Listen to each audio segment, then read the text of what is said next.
quiet coming.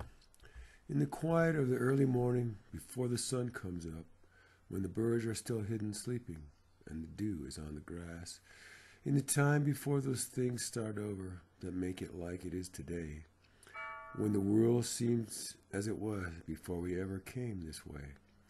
In the building light of the coming dawn, colors grow ever clearer, as if my eyes were born again in the details of the mountains just beginning to emerge.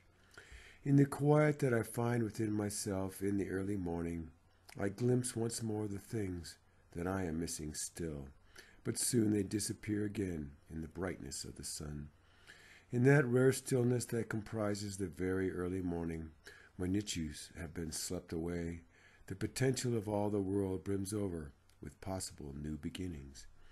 In the cool, sweet stillness left behind by the evening rain, there is a sense of preservation, and an unearned cleansing mercy daubs my sleepy eyes.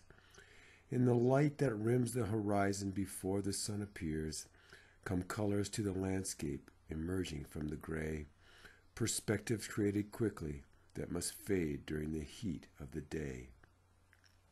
In those early moments when the world can still make sense, I awaken slowly with the birds in a draft of pre-dawn cool, and through such a lens our previous despair seemed very much out of place. In the hour where respectful whispers do not disturb the peaceful shadows, the images of a nighttime's dreaming briefly coat this world. Then they must evaporate with the dew at the end of the dawn. In the time when night lights fade away and hope once more can raise our hearts, then we trust there can be no end to these renewable beginnings. In those moments when the world is changing as quickly as the light, there we sense so strongly the passage of our time. Then I see most clearly a path that I should follow. In the precious little time before the awful noise begins again, I regain any strength that I might still retain. For there is no cover I might seek, and there is no place that I could hide.